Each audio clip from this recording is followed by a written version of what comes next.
Good afternoon and welcome everybody to the sixth of our 9 STEM ambassador trainings that we have this year. I'm particularly excited about this session, which is going to be covering why inclusion is at the heart of STEM outreach. I am Jelena Gatisha, and I'm the Education, Outreach and Safeguarding Lead at the institution. And my role is a varied one, very rewarding one, very busy one as well. And I cover all of our education work and work across our committees, educational partnerships and programs. I think if we were talking about inclusion, diversity and inclusion, it is something that's inherent to not only the institution, but all of our education and skills work, which means that it is an immediate thought with everything that we do, and it's central to everything that we do. It is included in all of our resources, all of our programs, our partnerships, as well as our training. So it is key to not only ensuring that we are being welcoming and inclusive of people signing up as STEM ambassadors, but ensuring that we are welcoming and inclusive of all the children that we can reach. So key education and skill strategy for us, we are trying to, 1, get more kids into engineering, 2, widen and diversify that talent pool, and also ensure that young people that are joining the profession have the right skills. So I think inclusion really does cut across all of our work. And thank you so much for joining today. We have, Alex will provide a little bit more detail and introduce all of our participants. We have a really incredible group with us today, and I won't take up any more time. Thank you very much. Thanks, Jelena. That's great. Welcome, everybody. Thank you so much for joining us. It's lovely to see people so interested in this topic. I'm really excited about the discussion we're going to have this evening. So I will share my screen because we have a few slides to support an initial discussion and presentation, including some of our guest speakers today. And as always with this training, we love it to be interactive and for you as our audience of members to join in the conversation. So if at any point you've got anything that you feel you want to add to the conversation or any questions, please do put them in the chat, and Jelena and I will do our best to keep an eye on that. If you've also got experience that you would love to share with the rest of the people on the call, this is such a big topic, and the people who are speaking today don't have all the answers. Diversity and inclusion is very broad. So if you've got any experience that you want to share that we can all listen to and learn from, please do share that. So let us know that you've got something to share on the chat and we can come to you as well. Right, so just to give you the overview of the programme of where we are in our series of training, we've had some fantastic training sessions, both in person and online. So if you missed any of those previous topics, then you can go back and watch the recording of the ones that were online. Tonight, we're focusing on inclusion, but don't forget, we've still got more training sessions throughout the rest of the year. So if you're interested, make sure you sign up to those. For those that don't know me, very brief introduction. I'm aware that a lot of you on the call already know who I am. I'm a mechanical engineer. I'm chartered and fellow with the IMechE, and throughout my career, diversity and inclusion has been a real passion of mine. And that's one of the reasons why I set up STEMazing, which is a not-for-profit. And now I'm very fortunate to work with the IMechE to deliver this training and also work with the IMechE on other programs focused on diversity and inclusion as well. We definitely have at least one of our regional education officers, the REOs, on the call tonight, John Butler. I'm not sure if we have any others, but it's a great idea for you to get to know who your local REO is and to reach out to them, and they will help you get really engaged and stuck into local STEM opportunities in your part of the country. If we have people calling in and dialing in from internationally as well, then also we would love to hear from you, and we would love for you to get involved in STEM outreach. So absolutely make sure that you kind of use this as an opportunity to build your network too. And we're very fortunate this evening to have some guest speakers with us. So I'm going to flip over to a slide here, and I'm going to ask each of them to do an introduction to themselves in order. And just to mention, we also have Emma on the call, who is our British Sign Language interpreter. Kaylee Furman, who's one of our amazing engineers, is a deaf engineer, and she is working with Emma as part of this webinar this evening, so that we can make sure that we are inclusive as possible for anybody that needs that BSL as well.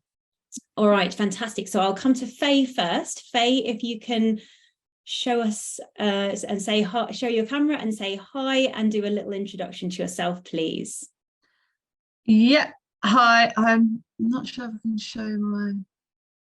Are you able to show me, or do I need to? I think you need, if you just click on your camera to show your face, should be able to go video. Is that working?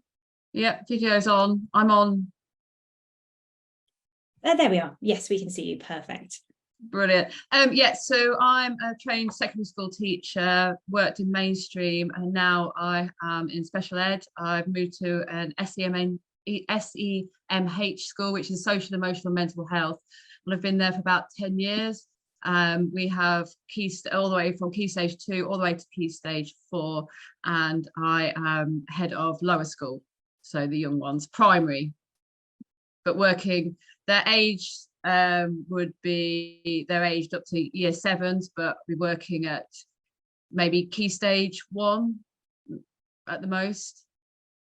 Yeah, fantastic. Thanks, Faye. It's really great to have a teacher's perspective, sort of almost, one of our end users basically for our STEM outreach. So having you on the call is absolutely fantastic. Thank you so much. I'm looking forward to hearing your advice for us later on.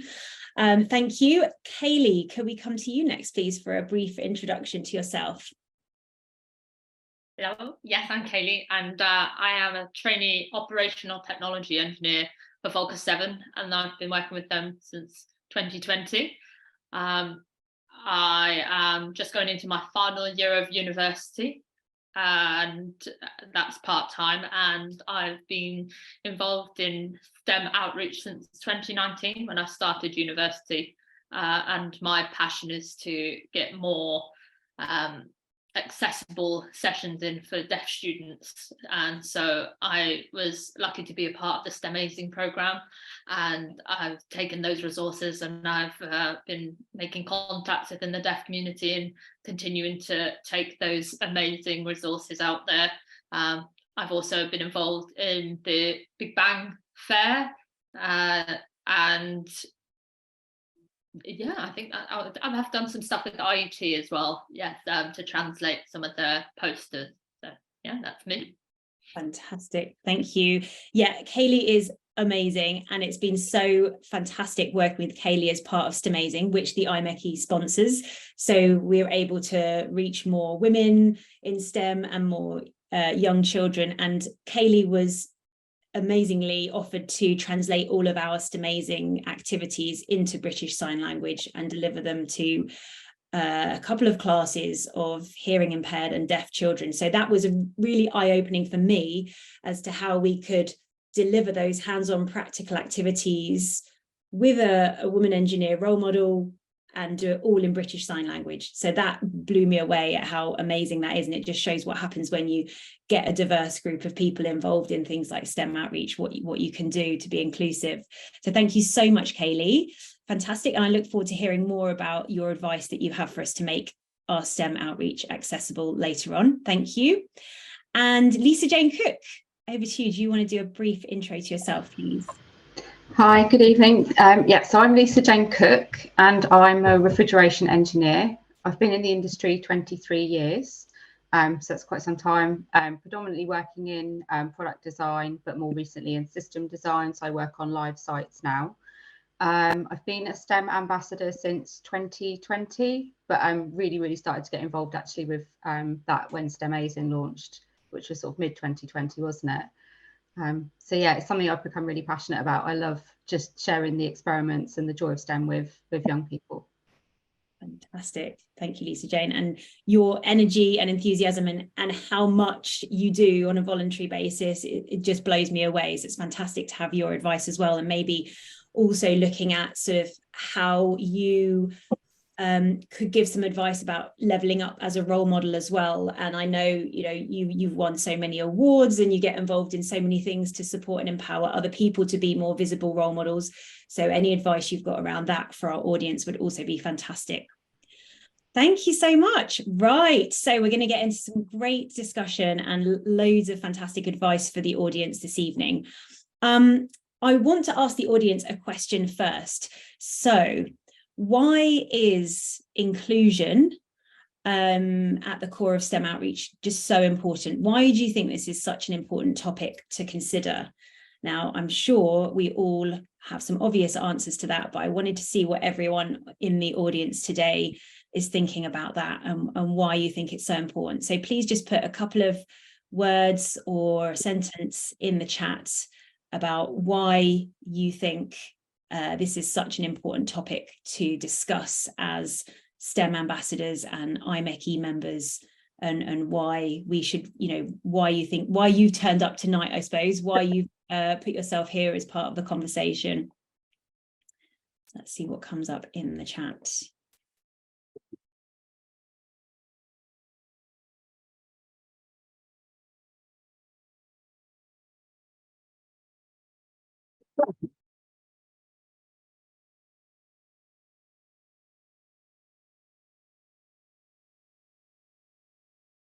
So Harry has said to reach everyone, broaden the engineering church going forward. Absolutely. I completely agree, Harry. Absolutely.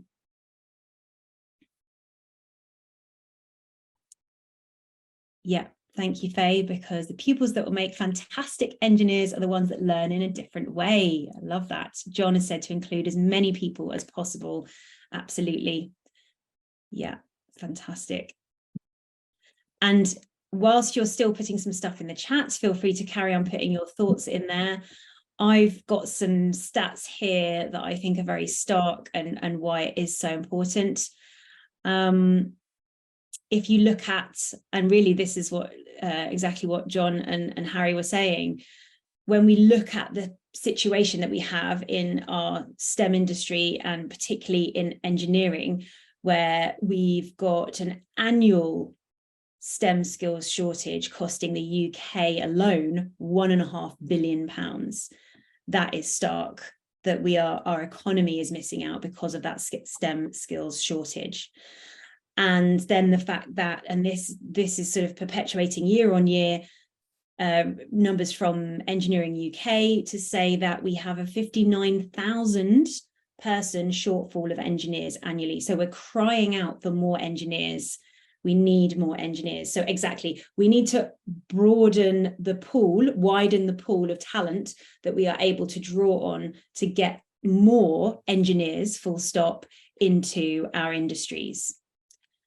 But also, we've mentioned getting lots of different types of people, and Faye put that as well, because the pupils that make fantastic engineers are the ones that learn in a different way. I love that. Absolutely. We need to broaden the diversity of the type of people we are attracting and retaining in engineering. And these stats here show that diverse teams are 6 times more likely to be innovative and agile. And when you think about the different perspectives that people who come from different walks of life and have different life experiences bring to the table, that's what we need in engineering. And if engineering is not an industry of innovation, then I don't know what is. We need more innovation in engineering. We are an industry of innovators. So we need that diverse perspective to be more innovative. And also, just from a purely business performance perspective, diverse teams are 8 times more likely to achieve better business outcomes. So it makes absolute business sense it makes complete sense in terms of innovation and us being the people who are creating the inclusive solutions of the future. And just from a basic numbers game, we need more people in STEM. Therefore, we have to widen the pool of people that we're able to draw on and attract into STEM. So absolutely, this is fundamental to solving our engineering challenges that we have in future, both in terms of a workforce strength and the diversity and therefore innovation potential of that workforce. So it's absolutely key. And when we think, so what do we mean by diversity? There is so much that can be captured under that banner and umbrella of diversity. I think it's useful to look at the big picture and think, therefore, how can we be more inclusive and ensure that we are appealing to a broader section of people as possible when we're doing our engineering outreach? And what we're trying to do in engineering outreach is open the eyes of many more people to future possible careers in engineering, and that they could be an engineer in future, and also to show that they could belong in that space. So it's about showing them what is engineering if they've never come across it before, but also that it's something that they could belong in. It's a place where they could belong and they could really contribute and add value. And we look at all the different diversity characteristics, from disability to socioeconomic status to gender to race, ethnicity, sexual orientation, all of those things coming together.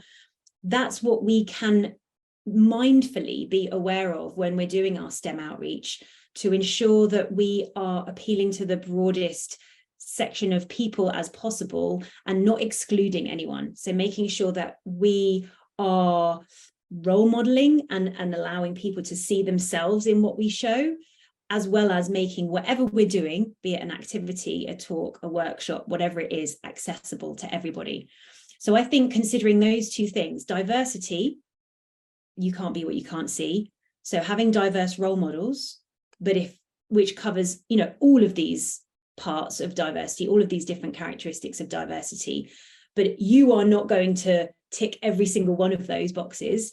So being able to bring in either images or videos or case studies or examples to show the diversity that is in engineering, so that you are therefore presenting more diversity, even if you yourself are not ticking lots of different diversity boxes there. So, this is what I always say when white men will say to me, but I'm a white man, how can I sort of represent diversity? And I always say, well, we need you, absolutely, we need you to be there as a role model. You could talk about the women that you work with, you could show case studies of the ethnic diversity team that you have, so being able to showcase that, even if you yourself are not actually showcasing all of these things, that is important. And then accessibility, thinking about engagement for all. How are you going to engage everybody in that class, or as many people as possible in that class, with whatever it is that you're doing? Is it an activity? Is it some kind of team exercise? Thinking about how you can engage everybody so that we have this STEM for all message, and that everybody feels included as part of that. So I think boiling it down to those couple of things makes it easier for us to think, when we're preparing our STEM session and when we're delivering our STEM session, how am I being inclusive? And if we look at some stats in a bit more detail around why this is just so important from the diversity angle, the role modeling, you can't be what you can't see. We know that bias and stereotype bias starts very, very young. So for example, with gender stereotype bias, children as young as 3 to 5 showing less support for example, a girl wanting to be an engineer. So we know that starts very young. So countering that in the imagery you show, being a female yourself, or being able to show videos. For example, we've talked in previous sessions about all the amazing resources that are out there that you can draw on, things like the This Is Engineering campaign by the Royal Academy of Engineering. So many fantastic short videos that showcase many diverse role models in engineering. So thinking about that. And then stark stats looking at, this is from the government website, so showing that recent government figures show we have over 1.5 million pupils in England having special educational needs, and that's an increase of 87,000 from last year. So the numbers are stark, that we need to be thinking about how we can include children with special educational needs. And it's not just in special educational needs schools. This data here, again from the government website, which I'll put the link at the bottom in case you want to go and look at more statistics on there, showing that there are on average 4 children with special educational needs in every mainstream class. This is primary school, I believe, this data, but it shows that even in a mainstream school, if you're going into any mainstream school, there is a high likelihood that there will be at least a number of children in there, at least a sort of handful of children that will have special educational needs. So thinking about how to be inclusive, even if you think, oh, I'm going into, in quotes, like a normal mainstream school, there will be, very likely that there will be children with special educational needs there. And I found this stat interesting, that 13% of pupils with SEN have no educational health and care plan. So they're not funded, and maybe Faye can give us some more information on that. But there are children who have been identified by the teachers or the staff there, or even parents, that they have SEN, but they don't have an EHC plan. So maybe Faye could also give us a bit more information about what that means when we get onto your slides, Faye.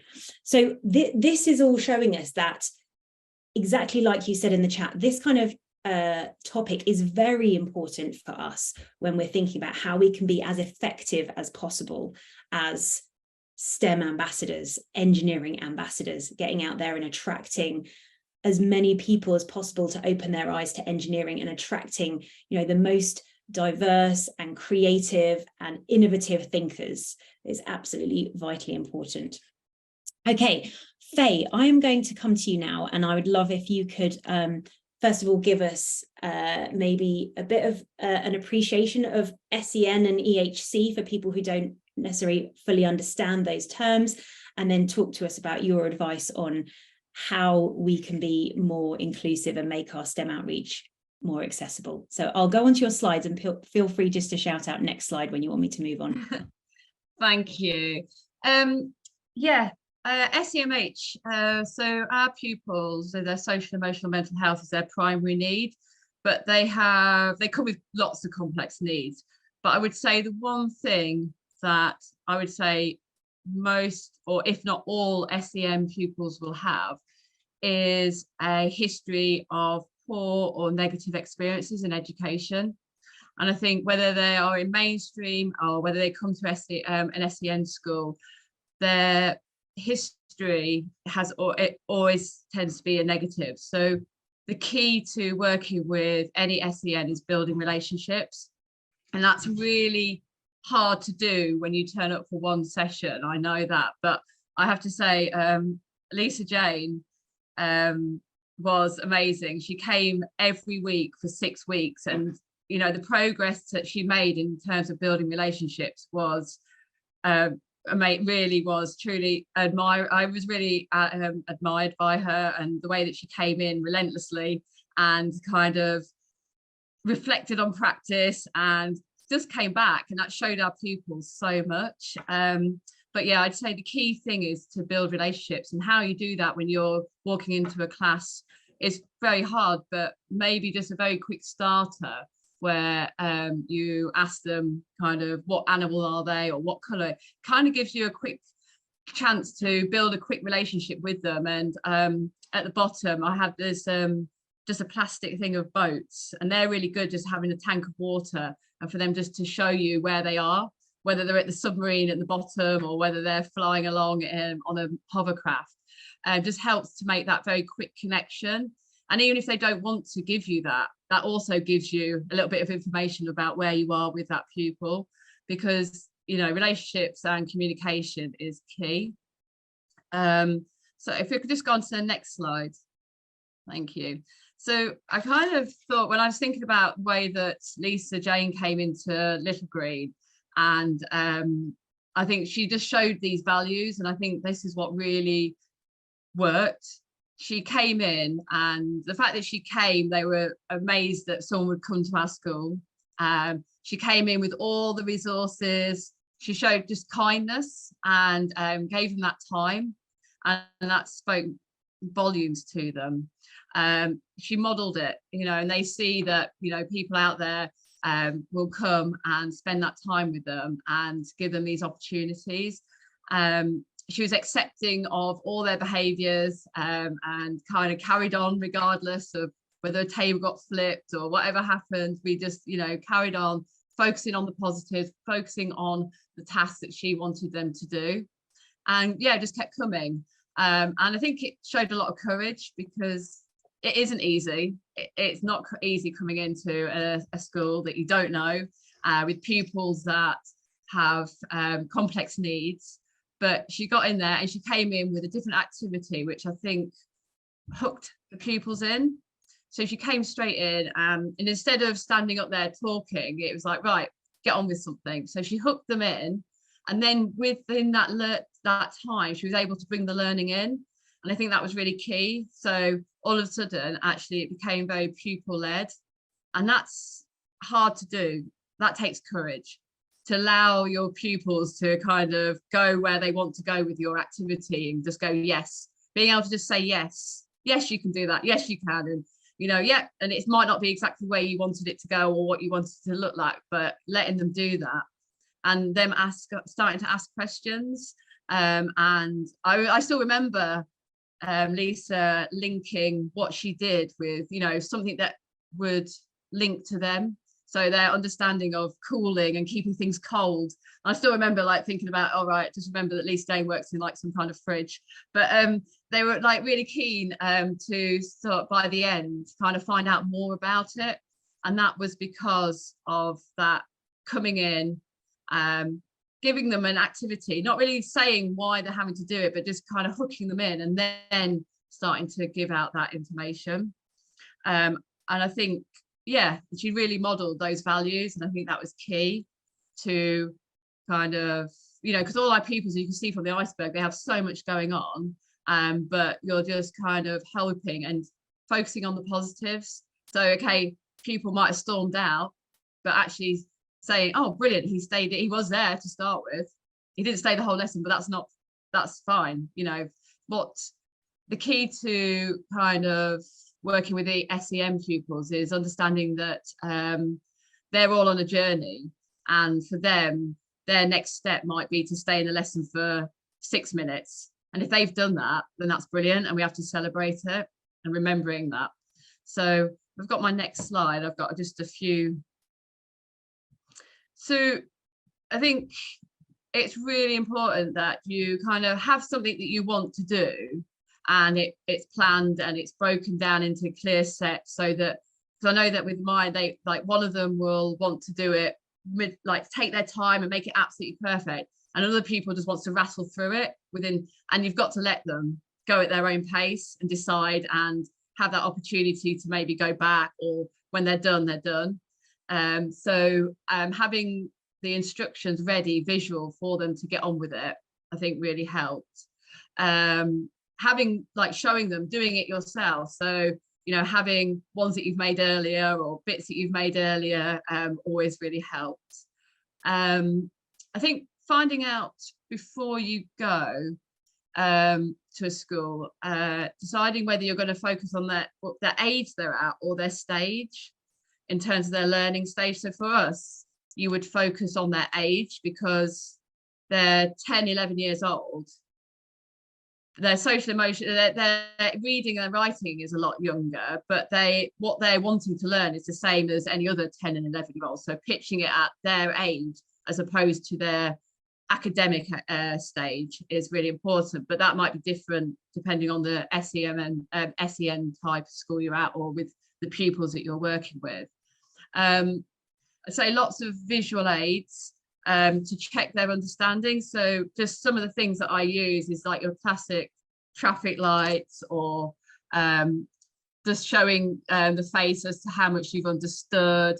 Or what's quite useful that you can take from place is just having something on a lanyard with lots of visual cues, just to be able to go round, and you'd be able to show certain pupils that you can see that are struggling, but you're not having to say it in front of everyone, just kind of going across to them and showing them what you want them to do. So lots of visuals about how you want them to, looking at something. But again, it's something you can have, and you can use it each time. And really, for our pupils, it's all about praising. It's all about rewarding success and sort of working out what success is, and kind of Reeves going over saying, ignoring the fact that they've walked out or they ripped up their work or it wasn't good enough, but finding the thing that they did do and kind of working away from the behavior you've seen, trying to ignore all that and just look at what they did really well and praise that and overpraise it. That is massive for them.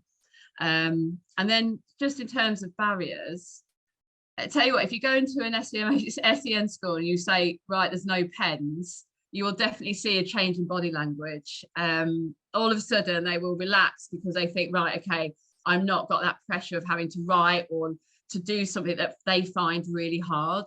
So kind of maybe even just saying, you'll be a hero, telling them that it's no pens. As I said before, practical activities that get them hooked,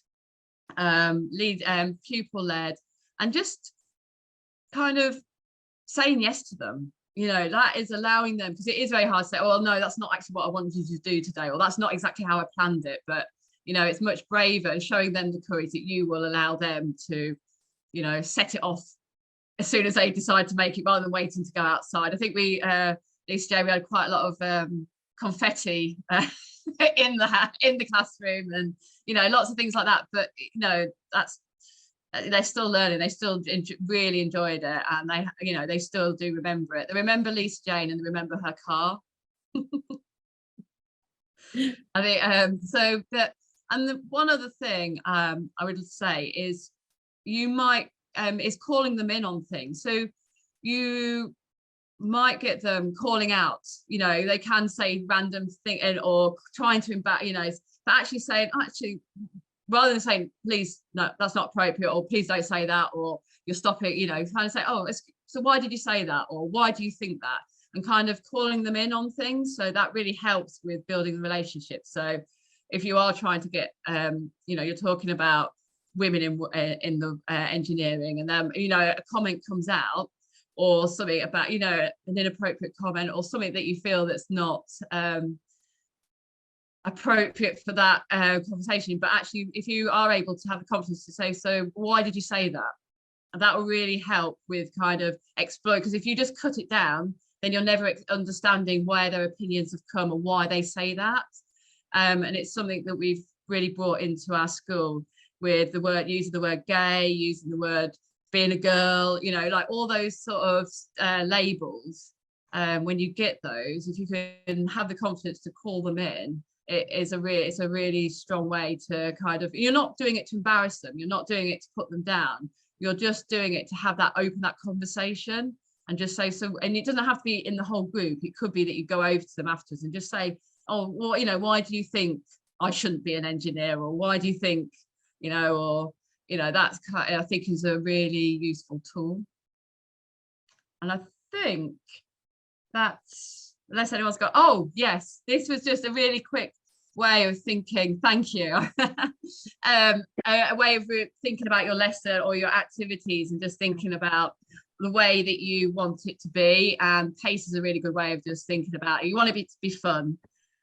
As soon as something becomes fun, you have got them. Accepting who they are, accepting their answers,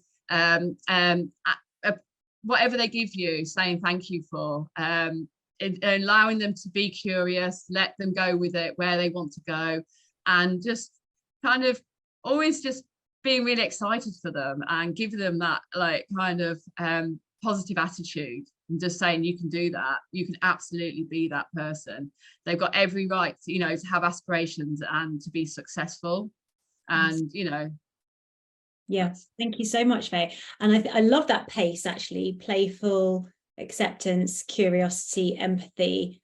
that is a really lovely thing to remember, and I think is appropriate for all of our STEM outreach, not just with SEN children, but with all people. And what really stood out from the conversation we had, the prep call before this webinar, was you saying how a lot of children with SEN have had bad or negative experiences with learning and in school. So if we can create a positive experience for them, if we can show them that they've been successful in whatever way, many different types of way they could be successful in that session, then that will really build their confidence and help them associate what we're talking about with them having a part to play in that. And I just think that's so important.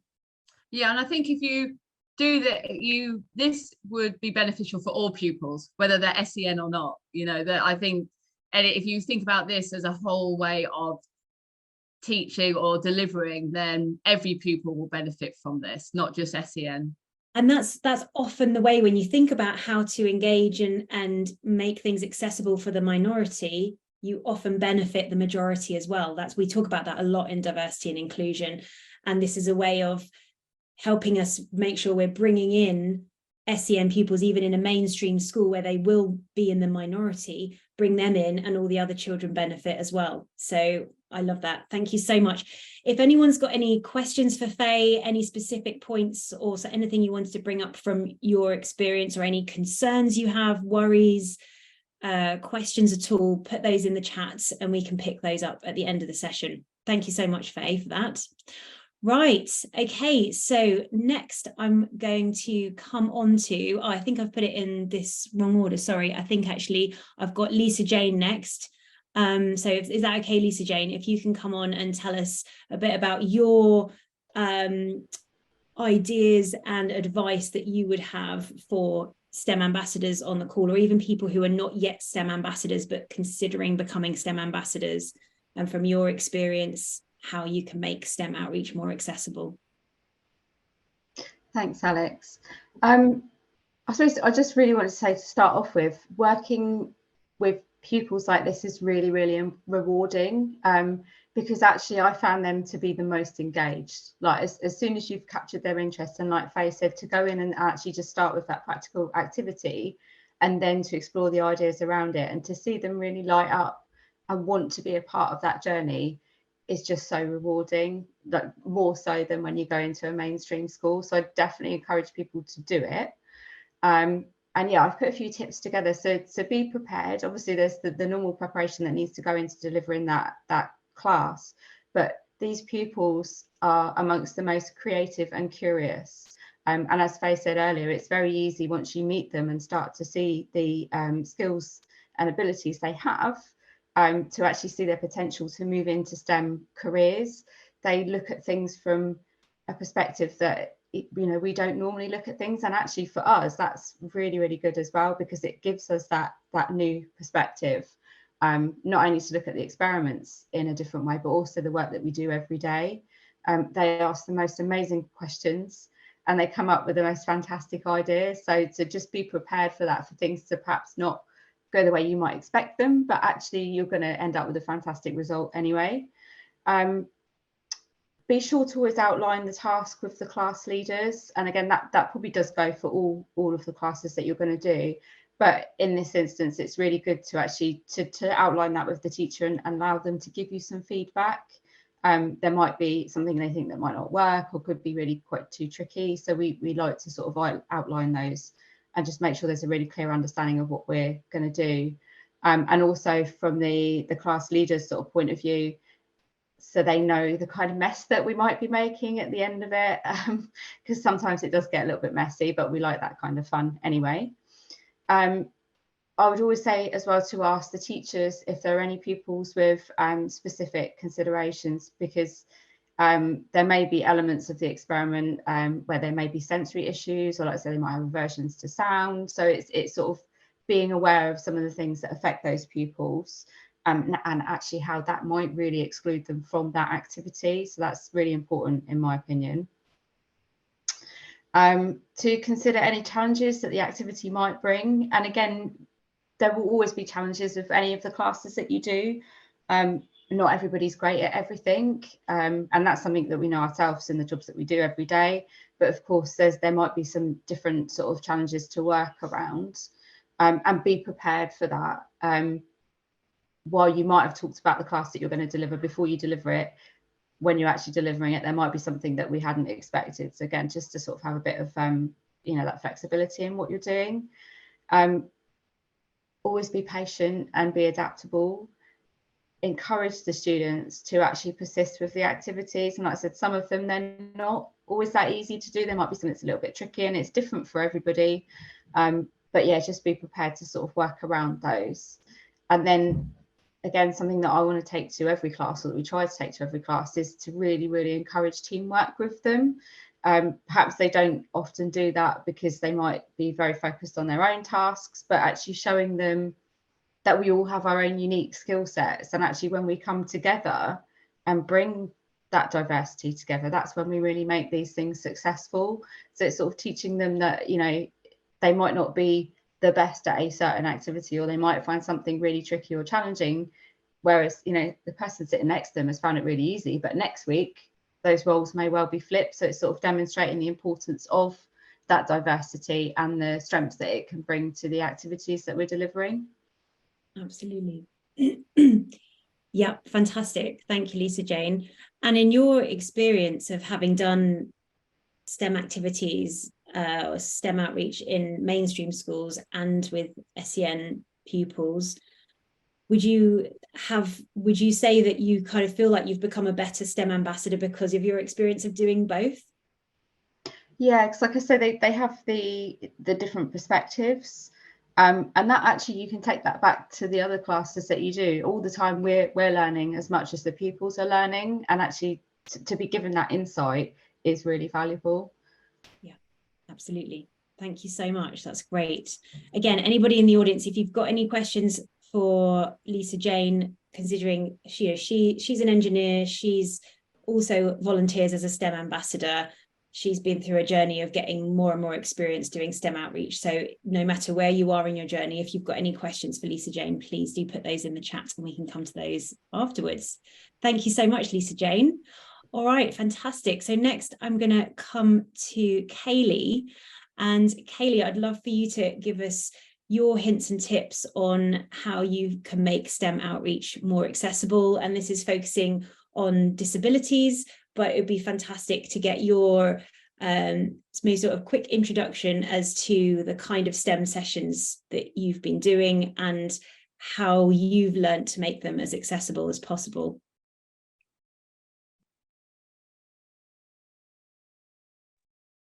Thank you. Yes. So obviously mine's very focused on deaf children. However, with most of the deaf schools, because of funding basis, they're now more it's deaf and other needs on top of that. So the photograph on the bottom is the school that I went to visit this year, and that was a whole primary school in that hall, which I wasn't expecting, because up until this point it had all been virtual, and so suddenly I was faced with a lot of children, and it was very, very intimidating. I'm not sure who was more scared, them or me. But they were absolutely fantastic as they were online, and we had 3-year-olds up to 11-year-olds, and the teacher had come in and explained, well, they might stay, they might not, if they we'll just take them off, it's all very casual here. And that's how we sort of ran the session. I mean, I did cause chaos at one point because we were making the booster rockets, and I allowed them to just go crazy with it, and the teachers were like, oh. And so there was kids and rockets everywhere, but they were having a wonderful time with it, so everybody was a bit like, and I had an email following up saying that we found all the rockets and that everybody was still enjoying them, so that went down well. But I mean, my main reason why I wanted to focus on this was because when I started university in 2019, up until that point, I'd never had any accessible education. So I had gone through a mainstream school, and I had had a fight with the university because I speak clearly, and therefore everybody assumes that I can hear fine, but I'm profoundly deaf. So I can communicate outwardly absolutely fine, and then it's the other way that is the problem for me. And when I finally got my first BSL interpreter, I went from the bottom of the class to the top of the class, and it was silly things like, for me, the one sign stands out, and it was the sign for gravity. And it's like, I've heard the word, I know the word, I know what it means, but to see it was just, I found it mind-blowing. It suddenly, everything started clicking into place. And I thought, if I had had this when I was young, I could have been something very different now. And, you know, and so that's when I was like, no, this needs to be something that's being brought in at a younger age, because, you know, just because you're deaf, you're not stupid, and you just need things presented to you slightly differently. And every deaf person is going to want it differently again, just like every individual needs different. So that's why I really pushed for it. And obviously when I contacted STEMazing saying, this is what I really want to do, Alex was so supportive. It was incredible. There was no hesitation as to what can we do. Yeah, interpreter in the class, yeah, not a problem, let's get it all sorted. And it's not something I've experienced before. Everything's usually a little bit of a fight and a little bit of a background. You're having to explain things, and I think that's just something that shouldn't have to happen every single time. I mean, we're in the 21st century. We know that there's different needs out there, so, you know, if we can go out there and be seen and educate mainstream and non-mainstream as to all these different things, then it's only going to benefit us all in the future. And yeah, I think that one of the biggest things on my list there is the communication with the school and getting that information. And for me, my relationship, because everybody's talked about making that relationship, because I was one of them, I had a fascinating experience, and it was with the same school, but virtually the year before. I did the science week, and they were all so excited to come up and talk to me. And so it was like, I've done it, you know, and they're all signing to me. And this one little girl came and pushed everybody else out of the way of the computer so she could come and sign to me. And she said, "You're a girl?" I said, "Yes." And she said, "And you're deaf?" "Yes." "And you wear hearing aids?" "Yes." "And you're an engineer?" "Yes." "But you're deaf?" "Yes." "Like me?" "Yes." And I had the pleasure of meeting her this year face to face, and she still said, "It's you're like me." Yeah. And I was just, I mean, I was like holding back the tears, because it was just a wonderful moment because you talk so passionately about, you know, be seen, and that was everything that you've been preaching to us in front of me, and it was overwhelmingly lovely. But I think taking the pressure off yourself, because I know a lot of people in this amazing group, they were very nervous, you know, what if I do something wrong, I did the full talk, and I tried to demonstrate my rocket booster, and it didn't work, and I went, and there was laughter. I was like, wow, maybe we can anybody figure out what I've done wrong, let's troubleshoot it, let's figure it out. And then I tried again, and it worked, and we were like scratching our heads, what have I done differently this time? And we were able to conclude that actually I pushed it too far on in my excitement, and that my, you know, breath wasn't able to overcome the forces needed to get it off the end of the straw. And they were like, oh, okay. And that's when I started looking around the room and watching them all adjusting each other's. No, that's too far. And I thought, they've learned something. You know, even if I've done something wrong, they've still walked away learning something. And I think that was, that was all I could have hoped for. And I have like an open invite back to the school, so it's definitely something that I think everybody should be getting involved with, because it's just so much fun.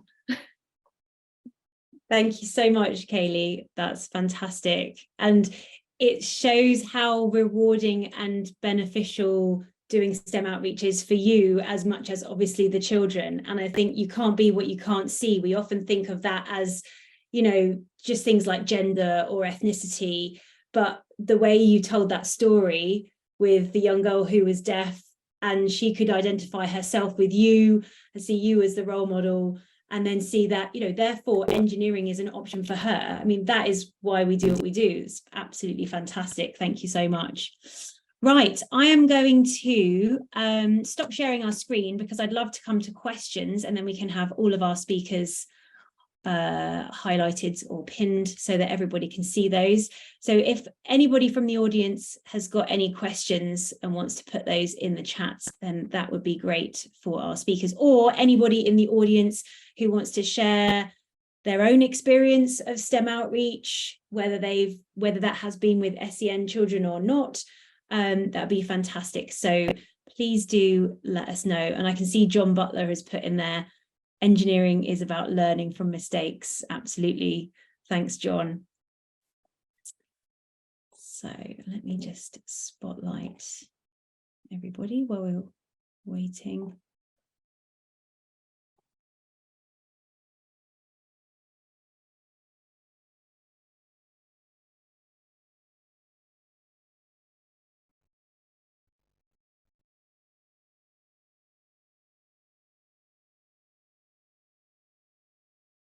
And while you're thinking about questions, I have a question for Faye. Oh, thank you. And then Fiona, if you're able to share your experience, that would be great. So Faye, for people who are going in to do engineering or STEM outreach in a mainstream school, you talked about some of the experiences you might encounter in a special school with kids. Maybe this is in a small minority, but kids, say, flipping a table over or storming out of the classroom or ripping up their work. What might people expect going into a mainstream school with that, you know, that we know there's a handful of children who have SEN in mainstream? Is there anything that you can give advice maybe to diffuse any worries people might have or concerns about going into a setting like that, and how to still be open-minded and inclusive?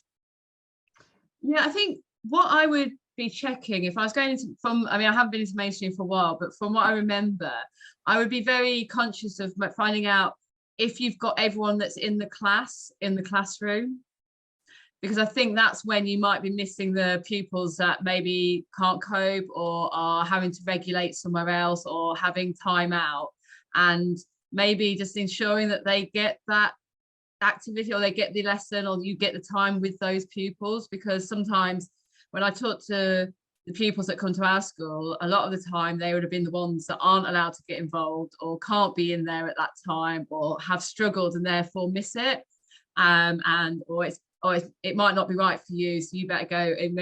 And so making sure that, you know, finding out if there are any pupils that should be in the class, and can they be involved, or can I do it separately, or like, you know, sort of checking that side of things, I think would be your real key to making sure that everyone's included.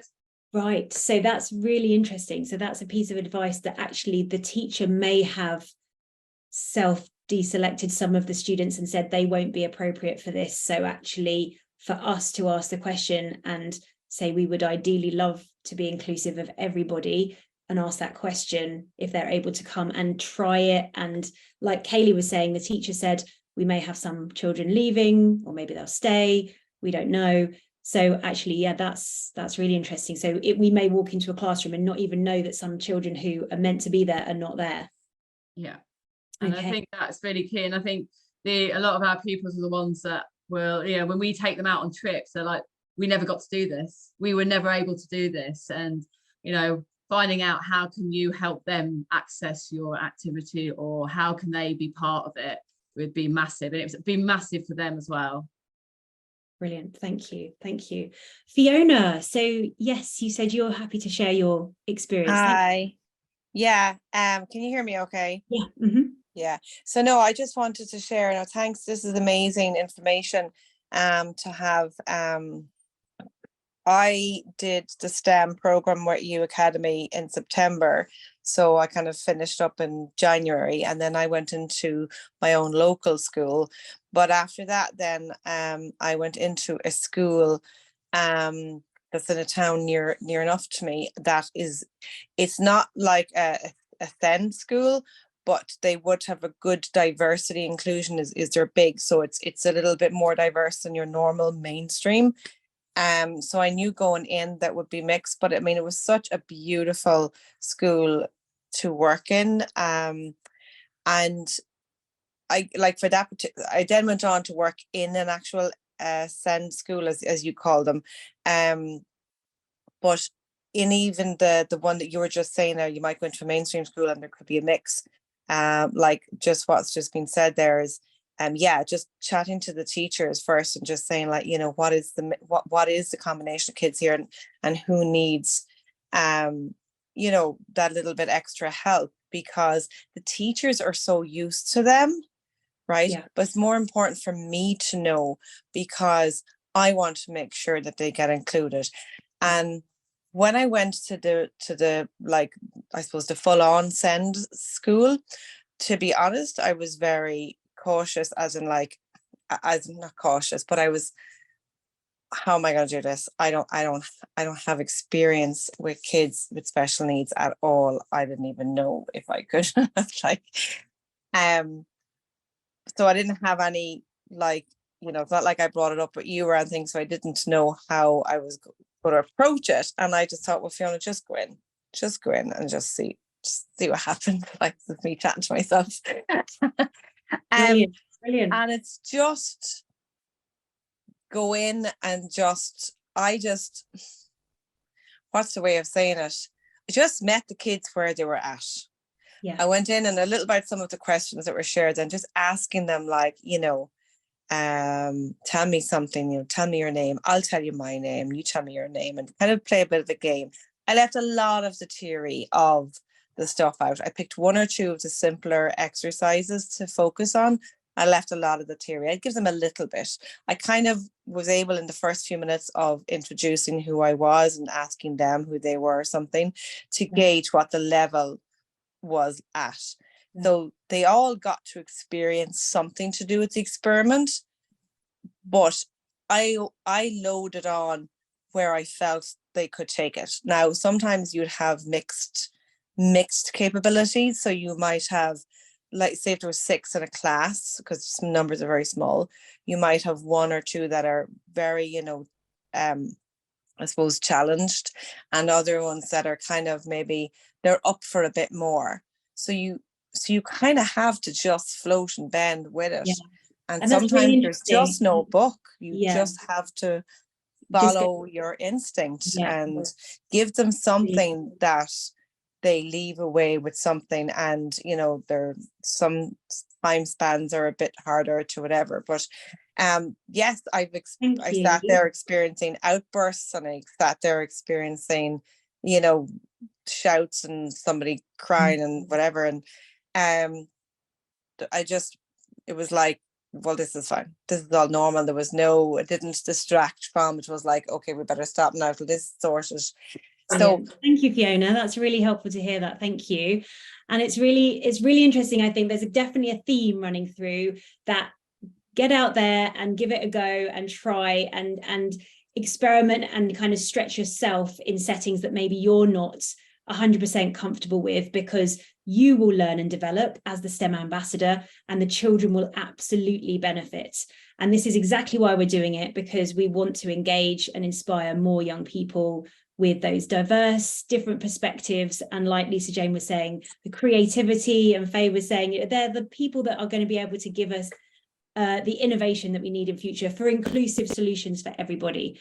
So thank you so much for everybody's contribution to this. It's been really eye-opening, and I've learned a lot from hearing from you all. Thanks. John's put in the chat, another great session. So good to hear from the speakers. So important to include as many people as possible. So thank you. Really appreciate. Yelena, any quick words to close out? I know we're slightly over time. I think you've covered everything. Just from my perspective, we often get queries from members who are a little bit nervous about approaching and reaching out to kids with special needs or special, you know, educational program.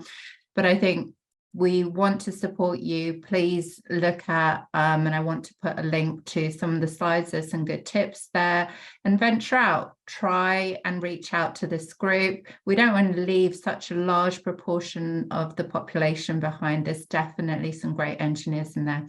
And thank you so much, everybody that's joined today, and presenters, and obviously the attendees. Thank you, everybody.